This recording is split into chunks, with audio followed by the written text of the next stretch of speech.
Hi, YouTube. I'm Dr. Wanda. I had something that I thought was important, not only for repatriates, but for people who are just kind of considering even doing an extended stay uh, in Ghana, but it really wouldn't even matter if it was Ghana in any of the African nations. I'm at my 10th, almost 11th month here living, meaning that my lights, my phone, my food, my everything, the majority of my financial resources here. Now, I have a home back in the U.S. and I left a parent in the home, and I have people that see about her. So there is a huge portion of my money that goes back to sustain my parent. But other than that, like, I am officially living in Ghana with my daughter. And so I am an underemployed professor, which means that I'm an adjunct professor in terms of what title they've given me uh, at the university that I work at. And this is the season where adjunct professors really don't have work. So we're in a real precarious situation here. We're not fired and we're not laid off, so we're not eligible for unemployment. And if I was in the U.S., I would simply, if during that downtime, we could apply for unemployment and I could reap the benefits of some sort of stream of income coming in for that. So what I normally do is I hustle. There's various things that you can do in the U.S. You can, especially in this sort of gig society that we've established, where you can get you some sort of gig. I could DoorDash, I could drive Lyft for Uber, I could be a personal shopper, I could babysit, I can do elder care. It's all this independent contract work, which is also it doesn't actually allow you to sustain a livable wage, but you at least can stay above water. So here I am in Ghana, and my university class ended in the end of March, and so summer session has actually not kicked in. And so what I'm doing here is living off of what I'm earning here. So I have the cafe, which the cafe, even if it was in the U.S. and it's a new business, is not going to garner you a lot of money where you can really take care of yourself. So I have the cafe, which is pennies. It's more joy and engagement with the young people, because I have that academic portion to it than anything. And then I began Wanderland's Naturals like a week after I opened the cafe to pad myself, where I'm selling herbs and cloth and a litany of things that have to do with authentically coming out of Ghana. So that's really, and then of course Wanderland's juice that my husband does. So that's really how we're living off of that. So this is my first stretch of it. I'm 2 months, almost 3 months in of just like living independently of having a stream of income from the U.S. And so part of what I want to tell people is, do not come to Africa. Do not convince yourself that you want to move to Africa if you do not have a stream of income. It is vital that as much as you live in these nations and you build in these nations, and I don't care what you're doing, agriculture, working for education in the medical field, I wouldn't care what it is. It's important for us to always have some sort of stream of income coming from the West. This is advisory. Now, folks do what they want to do.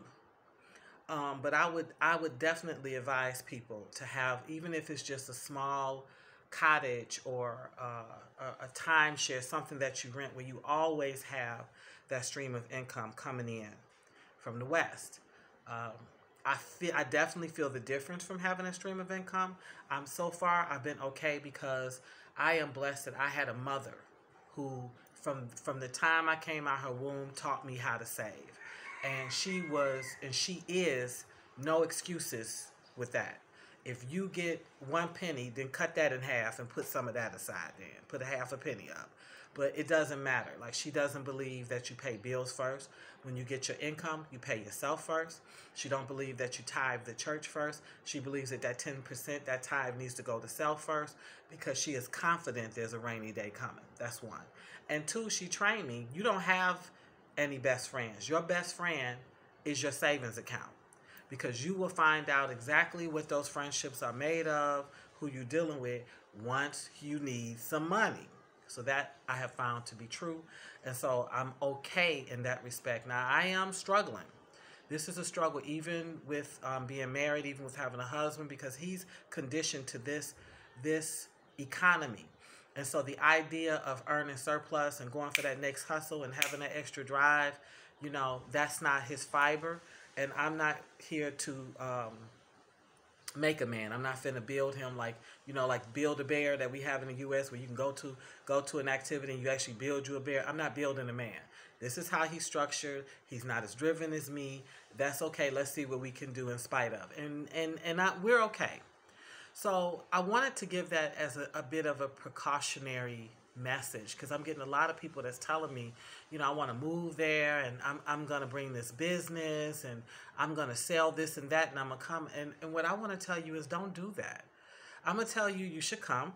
You should come and probably visit and stay 3 months, and come and stay 6 months, or come and stay 6 months, or you figure out a method where you just kind of pop in. I'm going to say that you come and you do an environmental scan where you sort of go in the various communities and see how they work. How does the mountain area work versus the rural area versus Accra, the major city, versus a municipality, or here they would call it a township.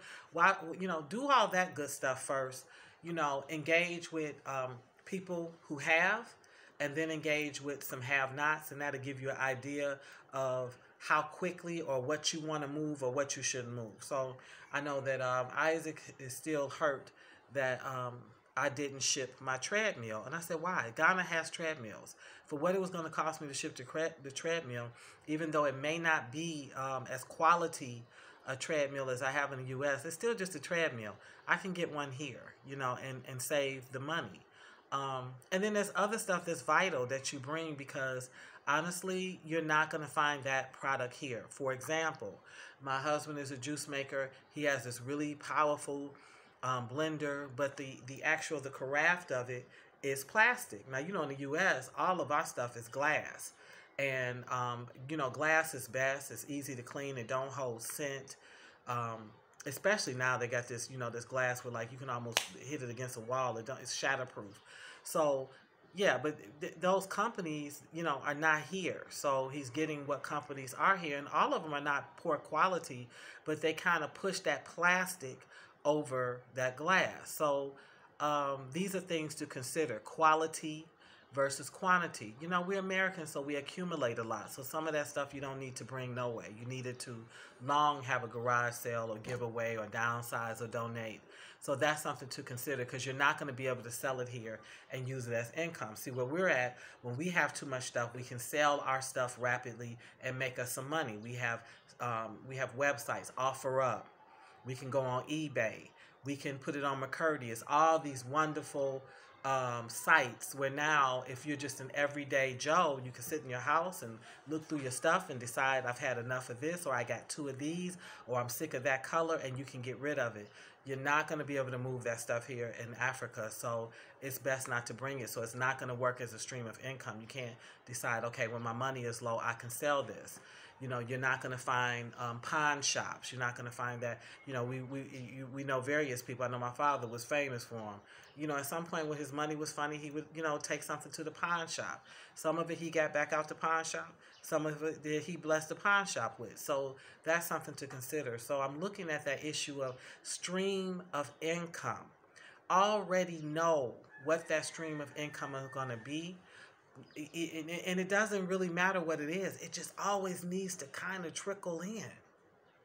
It just always needs to kind of trickle in. So this is my first real drought. I have a tiny stream of income that's coming in from the US from some stuff that I invested in, but it's tiny. So tiny don't it's not bad if you are working with your airtime, with your phone.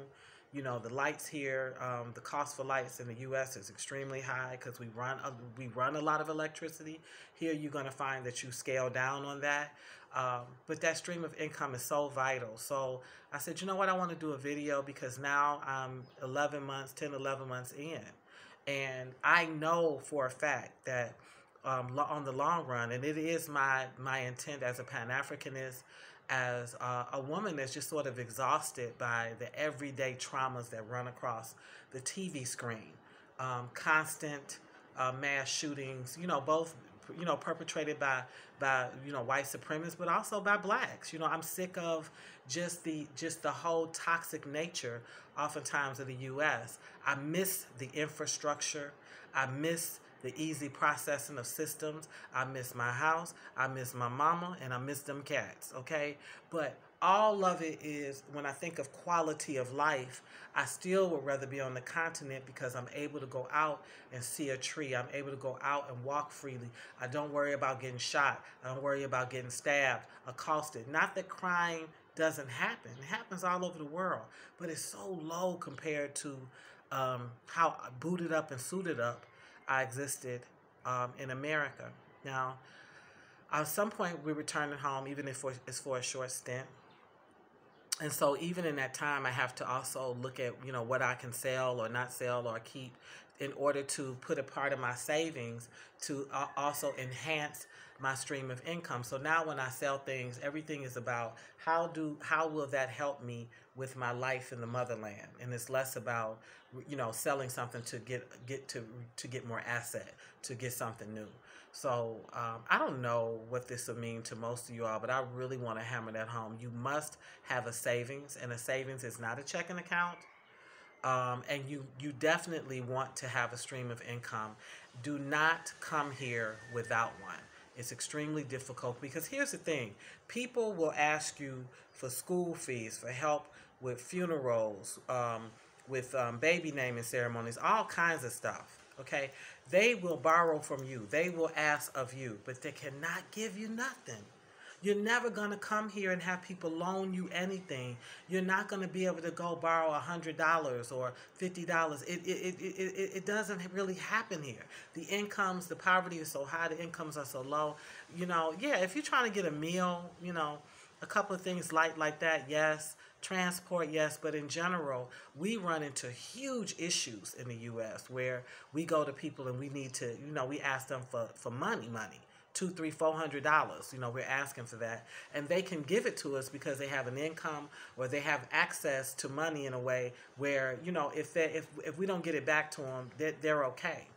So you have to plan for that, and all it takes is one big issue, one big disaster. Okay. And so, this is not a credit society. There's no places that you can really go as a foreigner and borrow money. This is a cash and carry. This is a cash and go type society. You pay for it, it's yours. You don't pay for it, it ain't yours. And you can't have it. And that includes services. That includes the hospital. That includes even as things as simple as extending your visa. You can't be short on that money. And your credit card means something and don't mean something depending on what nation you're in and whether or not their systems are as advanced as other systems in the West. So I wanted to share that I'm doing okay. I love the store. I love the cafe, although you all know I have my heart set on moving the cafe. I'm actually in even a little bit in a different space with that. I opened up the cafe. I'm going to share this as I wrap up. Yesterday, after not having it open like 3 weekends. Some of it was because this is the rainy season, but the other portion is I'm still struggling with the fact that I'm next to a brothel. And what that means for me in terms of my God work and children and that mixture. I hate all of it. And I also, I'm sort of working through my feelings about having faced a culture of silence these people knew, including, on some level my husband, and they didn't care enough about me to say anything. And black folks, we tell, girl, that's the house where drugs go on. Honey, don't be over there. I see, I seen prostitutes. That house right there, that just got foreclosed on. We tell it. Okay, we gonna tell you what the 411 is on the block. Not so much here in Ghana. There's a real culture of silence, and it's a lot of ostriches here. A lot of putting the head in the sand and acting like you don't see. So I'm processing how I feel about that. How much of that I'm taking personal, how much of that I need to just, charge it to the gang. Anyway, these are things you need to consider when you come, because it's not as if somebody steals something for you or this, that, the other, as a foreigner, you're necessarily even going to be told who did it. Okay, so but all right, um, that's it for now. So I'll check back in with you soon. Bye, YouTube.